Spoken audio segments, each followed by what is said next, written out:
सिखा रहे हैं। तो लिखा है क्यों मैं यानी मैं इस विषय पर बात कर रहा हूं। आपके मन में उठ सकता है या कोई पास्टर अभी मुझे सुन रहा होगा कि पास्टर डैनियल आप ये विषय को सबसे पहली बात कह ही क्यों रहे हो। जिसका जैसा चर्च होगा उसका न्याय प्रभु करेगा। तो जिसके चलते ये क्वेश्चन आपके मन में उठ रहा होगा तो मैंने रख दिया है और लिखा है कि जैसा चल रहा है चलने दो, जैसा चल रहा है चलने दो, सबके साथ अच्छे से रहो, किसी को कुछ मत कहो, गलत हो रहा है तो भी चुप रहो, गड़बड़ हो रहा है तो भी चुप रहो और सबको कहो कि ब्रदर क्या बात है, आप बहुत अच्छे पास्टर हैं, आपका चर्च बहुत अच्छा है, आप बहुत अच्छे चर्च में जा रहे हैं। ऐसे बोलकर मैं चुप बैठ सकता हूं। मैं चाहता हूं कि मैं आपको वजह बताऊं कि मैंने ये विषय क्यों चुना और डैनियल राज इस विषय पे बात क्यों कर रहा है। मैं चाहता हूं कि ये चित्र देख लो, मुझे जैसा मिला और मुझे लगा कि आपको एक्सप्लेन करने के लिए इससे बेहतर चित्र नहीं हो सकता है।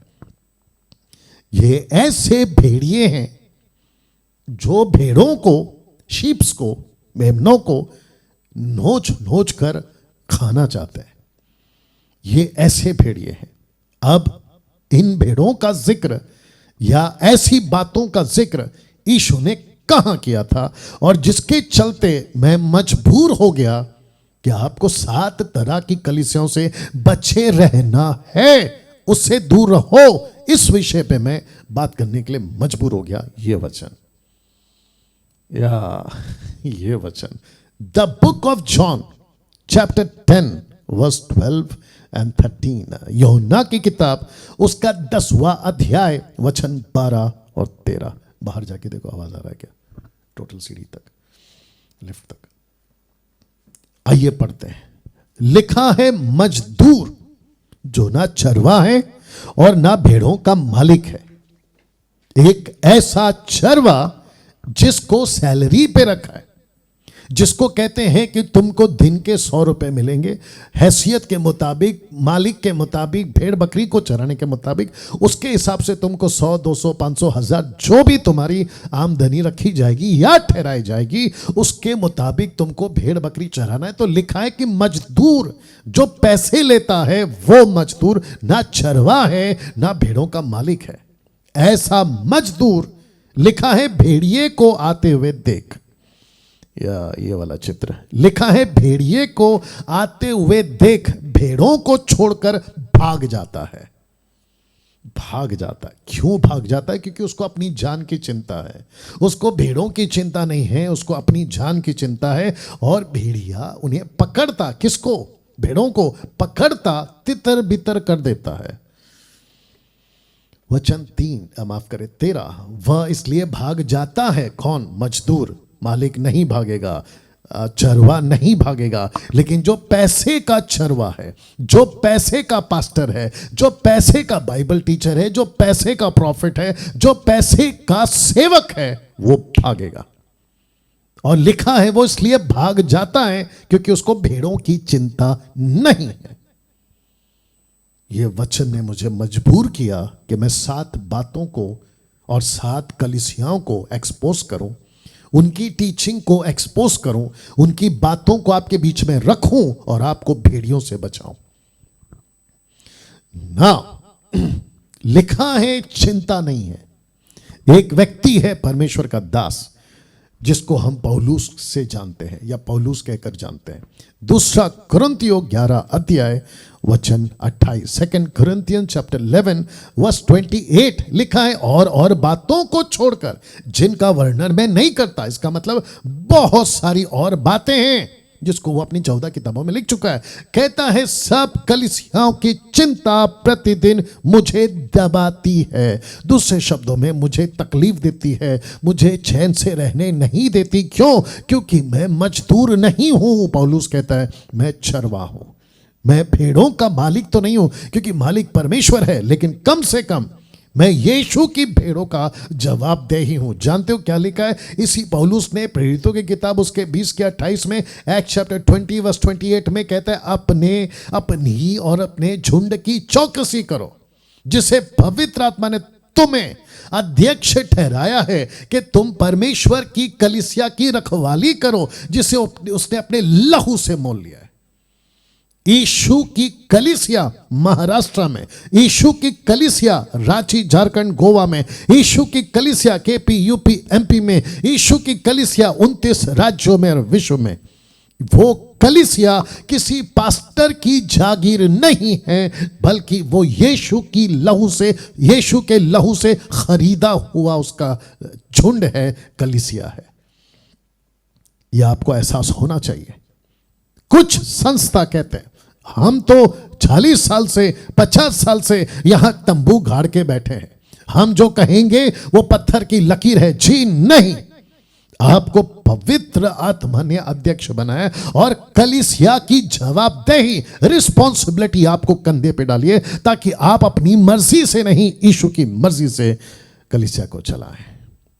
यही पौलुस 1 तिमोथी 3:15 में कहता है, यदि मेरे आने में देर हो तो तू जान ले कि परमेश्वर का घर, इसका मतलब है जीवते परमेश्वर की कलीसिया, सिंगुलर फॉर्म नॉट प्लूरल, कलीसिया जो सत्य का खंबा और नींव है, उसमें कैसा बर्ताव करना चाहिए यह तुझे पता होना चाहिए। अब एक चित्र रख रहा हूं, मैं चाहता हूं कि उसको आप देखें। लिखा है पवित्र आत्मा हर युग में, हर सदी में, हर डेकेड्स में पवित्र आत्मा क्या करता है? हर युग में कलीसिया को भेड़ों से बचाने, सच्चे चरवाहों को तैयार करता रहता है। हर युग में, इस युग में मुझ जैसे 10% वालों को, जिसकी आंखें खोली, जिसकी बुद्धि को उसने खोला, किसने? पवित्र आत्मा ने। क्यों? क्योंकि कलीसिया को पवित्र आत्मा ही तैयार कर कर यीशु के द्वितीय आगमन के लिए तैयार करके रखेगा। ये उसकी जिम्मेदारी है। किसकी? कलीसिया की, पवित्र आत्मा की। और जिसमें इस युग के अंदर उन 10% में मैं खुद को शामिल करता हूं, और जिसके चलते मेरी बातें ऐसी हैं।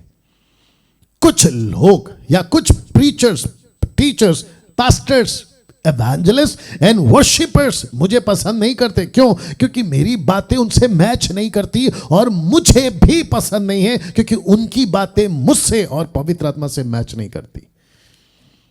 कितने रिश्ते, बहुत ध्यान से सुनिएगा, कितने रिश्ते मेरे टूट गए हैं उन लोगों से जो 20, 14, 15 साल पहले मेरे थे। क्यों?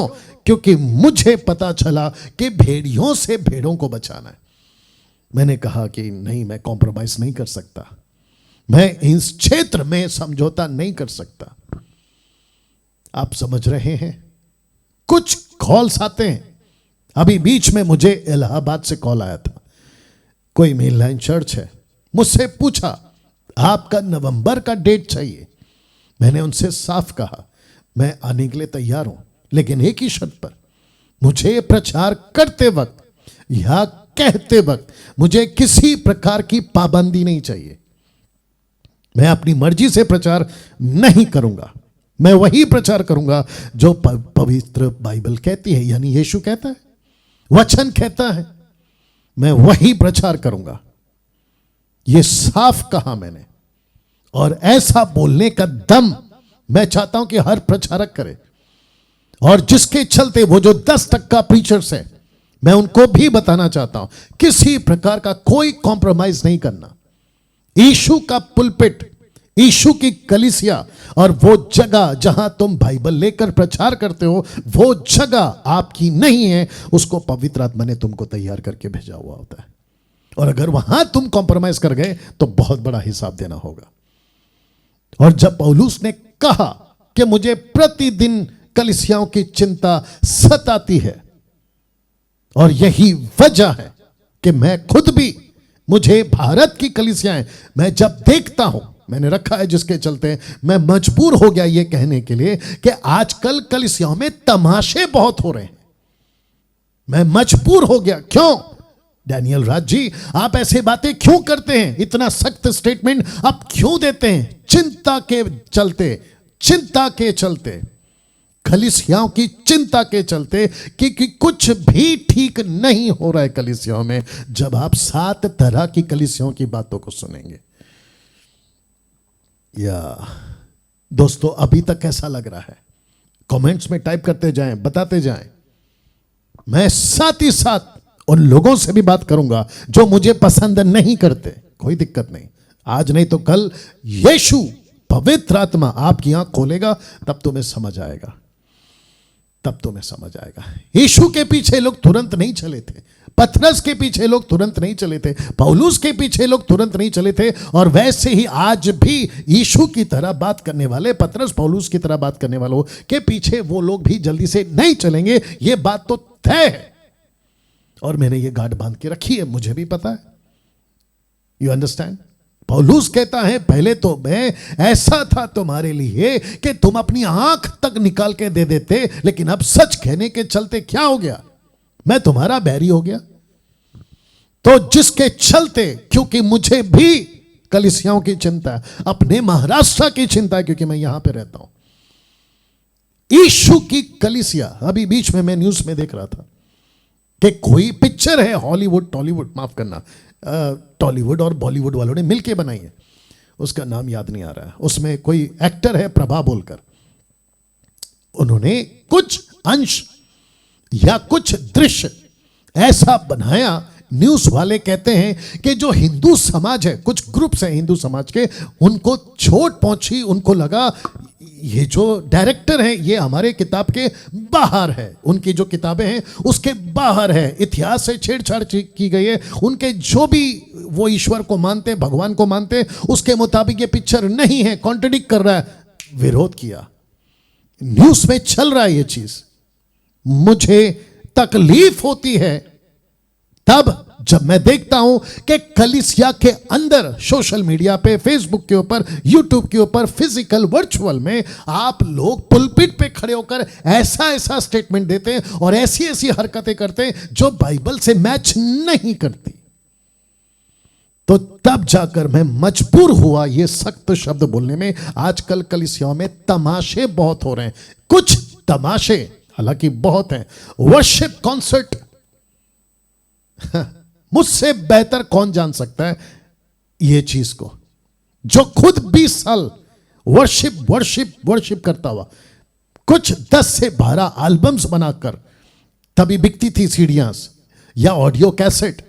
आजकल तो सब खत्म हो गया, वो बात अलग है। मुझसे बेहतर कौन बता सकता है कि क्या चलता है? और मैं उन सभी वर्शिपरों को, मैं किसी का नाम नहीं लेता, लेकिन वो कहीं के भी, किसी भी स्टेट के, भारत के, मैं जानता हूं तकरीबन 90%। मैं उनको 20 साल हो गए, अभी मैं देख रहा हूं कि वही ट्रैक, वही एक्टिविटीज, वही गाना, वही गिटार, वही कीबोर्ड। अगर एक को भी पूछा, भाई आपको 20 साल हो गए, आपने कितनी आत्माएं बचाई, कितने डिसाइपल्स किए, कितने चर्च प्लांटिंग किए, जिसके कारण तुम्हारा उद्धार हुआ है? क्योंकि यीशु कहता है कि मेरा जुआ, टेक माय योक, अपने कंधे पे उठाओ। यीशु ने, बहुत ध्यान से सुनना, वर्शिपर्स तुमको गुस्सा आएगा, कोई दिक्कत नहीं, कोई फर्क नहीं पड़ता। यीशु ने विश्वासियों को गाना गाने नहीं बुलाया है, यीशु ने विश्वासियों को सुसमाचार सुनाने बुलाया है। वर्शिप एक पार्ट है मिनिस्ट्री का, म्यूजिक एक पार्ट है मिनिस्ट्री का, लेकिन तुम लोगों ने क्या किया है, जो कुछ 20 साल से मैं देख रहा हूं, कि उसको टोटल होल एंड सोल वही बना दिया है। दूसरा ताज्जुब की बात बताता हूं, कन्वेंशन या कन्वेंशन मेगा क्रूसेड्स। मैं आपको बताता हूं यहां पे क्या चलता है, जिसके चलते मैंने लिखा कि बेचारे भोले भाले मसीहों को उल्लू बनाते रहते हैं। मैं बताता हूं कैसे। एक ही शहर में कुछ 3-4 ग्रुप्स, एसोसिएशन, पास्टर्स एसोसिएशंस वाले मिलकर कहते हैं कि आज हम इसको बुलाएंगे। फिर अपोजिट शहर का एसोसिएशन, पास्टर एसोसिएशन कहता है, ओहो अगर ये ऐसा कर रहे हैं तो हम उसको बुलाएंगे। मतलब एक को टक्कर दे रहे। Can you believe this? एक कहता है मैं सुरेश बाबू को बुलाऊंगा, दूसरा कहता है मैं रमेश बाबू को बुलाऊंगा, पता नहीं कौन कौन से बाबू। सोच के देखिए। और जो बीच में पब्लिक होती है उनके चर्च की, उनको ऐसा नोच नोच के खाते हैं, या उनको बिचारों को ऐसा कहते हैं, और वो भी प्रभु के नाम पे, शर्म आनी चाहिए आप लोगों को। वो भी प्रभु के नाम पे कहते हैं कि परमेश्वर की पुलपिट पे खड़े होकर, वेदी पे खड़े होकर जो तुम कहते हो कि परमेश्वर का काम हो रहा है, उसके लिए पैसे लाओ। निर्गमन की किताब का उदाहरण, मलाकी की किताब का उदाहरण, आउट ऑफ कॉन्टेक्स्ट में जाके तुम बेचारे भोले भाले पब्लिक को उल्लू बनाते हो। और वो बेचारी महिलाएं कभी मंगलसूत्र, कभी अंगूठी अपना बेचकर, फिर पति से झगड़ा होता है, पति से पिटती हैं। चर्च के अंदर उनके पास में राशन के लिए पैसा नहीं होता है। आपका ऐसा परमेश्वर के नाम का डर देखकर या सुनकर वो अपने घर का राशन नहीं लेती हैं, लेकिन आपका जो ऑफरिंग बॉक्स होता है उसमें डाल देती हैं, और फिर पूरा महीना वो कैसे गुजारती है उनको पूछा जाए। स्कूल के बच्चों का फीस, कभी कभी आपकी बातें जो आते हैं ना बाहर से प्रीचर्स, वो ऐसे मोटिवेट करते। मैं जब जाता था तो मुझसे कितनी बार कहा जाता था कि आखिरी दिन है पास्टर जी, मुझसे कहते थे ऑर्गेनाइजर्स, आखिरी दिन है पास्टर जी, अभी तक पंडाल का पैसा नहीं मिला है, अभी तक साउंड सिस्टम का पैसा नहीं कलेक्ट हुआ है, अभी तक कुर्सी का पैसा कलेक्ट नहीं हुआ है, आप एक ऐसा प्रचार कर दो। और तभी अकल नहीं खुली थी और हम करते थे, और हम ये नहीं सोचते थे कि बेचारे पैसे लाएंगे कहां से। लेकिन अब ये तमाशा पता चला है जिसके चलते मैं मजबूर हुआ हूं ये बात रखने के लिए। आप ही लोग बताइए, जो ऑर्गेनाइजर्स हैं, पास्टर्स आप लोग सुन रहे होंगे, आप ही लोग बताइए करते हो कि नहीं करते हो। और मैं रखूंगा कि ये लोगों की कैटेगरी क्या है, मैं भी वो भी रखूंगा। मीटिंग रखते हैं एक शहर में 2-3 मीटिंग, अगले साल इसको बुलाएंगे, उसके बाद उसको बुलाएंगे, पिछले साल इसको बुलाया था, अभी छोटी थी तो बड़े करेंगे। आपका पूरा पैसा ऐसे जगह पे डाल रहे हैं जहां किसी प्रकार का कोई फ्रूट नहीं है। मैं आपको बताता हूं भीड़ आती कहां से। फोटो डालते हो ना आप लोग वर्शिप कॉन्सर्ट की और कन्वेंशन की, मेगा क्रूसेड की, लाख लोग आ गए, 25,000 लोग आ गए, 1,000 लोग और हॉल तो पूरा पैक हो गया। और खुद को तुम अपोस्टल कहते हो, प्रॉफिट कहते हो, खुद को तुम बड़ा बड़ा मैन ऑफ गॉड कहते हो। पब्लिक कौन सी है? वही पब्लिक जो पिछली मीटिंग में गई थी, किसी और की। कौन सी पब्लिक है? आपस में चर्च को हैंडबिल बट्टी का है। चर्चों में ये नहीं होता था। पहला क्या होता था? ऐसे जगहों पे जाते थे प्रीचर्स, बड़ा शौक है ना तुमको प्रचार करने का, तो निकल जाओ ना। चेन्नई के आगे अंडोबार निकोबार है, जहां पर 53 से भी ज्यादा आइलैंड्स हैं, महाद्वीप, वहां पे चले जाओ। आपको प्रचार का बड़ा शौक है, जितने गाना गाते मैं उनको भी कहता हूं, अपना गिटार लो, बड़ा शौक है ना वर्शिप करने का। मैं प्रभु से बहुत प्यार करता हूं, सागर से ऊंचा, आसमान से ऊंचा, सागर से गहरा। अरे बाप रे, इतना प्यार! तो फिर निकल पड़ो ना सड़कों पे। वो नहीं करोगे। तुम किसको सुनाते हो गाना जो पहले वर्शिप कॉन्सर्ट में जा चुक कर आपकी मीटिंग में आया? क्यों? उसको वहां हैंडबिल मिला था, बोला ओ अच्छा। दूसरी चीज, जो पब्लिक है मतलब मसीह लोग, उनको उल्लू बनने का इतना आदत लग गया है कि बोला अरे वाह पास्टर जी ये साल किसको बुला रहे? पास्टर खुश, कहता है कि ओके ब्रदर्स एंड सिस्टर्स, हम इस बारी उसको बुला रहे। 3 दिन का कन्वेंशन है, 2-3 लाख या 10 लाख का खर्चा होगा, चलो कलेक्शन निकालो। यही तो चल रहा है। तो इसको कहते हैं कि जो मछली पहले से फ्राई है, आप उसको फिर फ्राई कर रहे हैं। बताइए, इसको कहते हैं तमाशा। तकलीफ हो रही होगी कुछ लोगों को, मैं जानता हूं, लेकिन डॉक्टर भी आपका इलाज तभी कर सकता है जब उसको पूरी तरह से आपके घाव को पस निकालने के लिए दबाने की इजाजत दी जाए। यही तो लिखा है यशायाह 1:7, 4, 5, 6, 7 में, कि तुम्हारे घाव ऐसे हो गए हैं, तुम उसको दबाने की इजाजत नहीं दे रहे हो। मेरा प्रचार आज वही काम कर रहा है। ये सब कौन है? ये सब तमाशा करने वाले कौन है?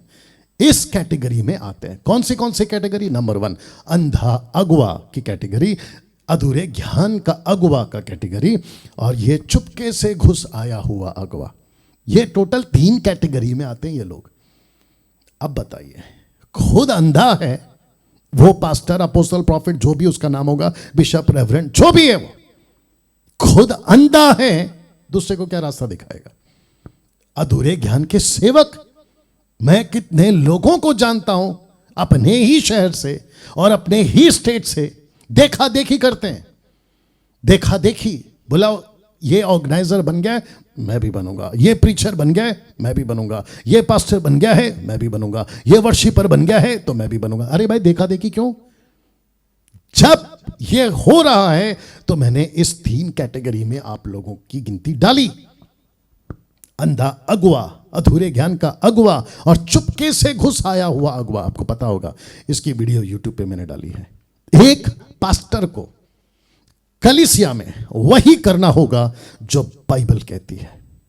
बाइबल के बाहर चर्च में जो 7 तरह की कलीसिया भी मैं रखूंगा, जो रख चुका हूं, लेकिन डिटेल में आऊंगा। अगर ऐसा किसी भी चर्च का पास्टर बाइबल के अनुसार नहीं सिखा रहा है, उसकी चर्च में जाना बंद करिए, नहीं तो वैसे ही नरक जाओगे, आसमान से गिरे खजूर में अटके। एक पास्टर को कलीसिया में वही करना होगा जो बाइबल कहती है। कलीसिया पास्टर की इच्छा से नहीं, परमेश्वर की इच्छा से चलानी चाहिए, परमेश्वर की इच्छा से। You understand? क्यों? अदन की वाटिका परमेश्वर ने अपनी मर्जी से या अपनी इच्छा से बनाई थी। किसी आदम को नहीं पूछा था कि बंदर को कैसे बनाओ, हाथी को कैसे बनाओ, 4 नदी को कैसे निकालूं कि नहीं निकालूं, ये नहीं पूछा था। परमेश्वर ने कहा कि वाटिका मेरी है, मर्जी मेरी होगी। नूहा से कहा था जहाज बनाना, उसने नहीं आइडिया दिया, प्रभु ये जहाज होता क्या है, अच्छा इसको कहां बनाओ, नदी के किनारे या पानी के अंदर, ये नहीं पूछा उसने। परमेश्वर ने जैसा कहा वैसा उसने बनाया। कौन सी लकड़ी का होगा, ये परमेश्वर ने कहा। उसका आकार कैसा होगा, उसकी साइज कैसी होगी, उसमें खिड़की कितनी होगी, दरवाजे कितने होंगे, ये सब परमेश्वर ने बनाया था और उसको परमेश्वर की मर्जी पे ही बनाना था। टैबरनैकल ऑफ मोसेस, इसको भी परमेश्वर ने कहा ऐसा ही बनाना, चांदी का, सोने का, और साथ में ब्रास, पीतल, लोहा नहीं चाहिए, प्लास्टिक नहीं चाहिए, लकड़ी शामिल करना, वो भी बाबुल का। ये सब किसकी मर्जी से? परमेश्वर की मर्जी से बना था। एक व्यक्ति था जो दाऊद के बाद में राजा बना, सोलोमन टेम्पल। इस व्यक्ति ने क्या कहा पता है? 1 किंग चैप्टर 5 वर्स 5, पहला राजा 5 का 5। उसने कहा मैंने परमेश्वर यहोवा के नाम का एक भवन बनाने का ठाना है। कैसे बनाऊंगा? अर्थात उस बात के अनुसार, उस बात के अनुसार यहोवा ने मेरे पिता से जो कही थी मैं बनाऊंगा।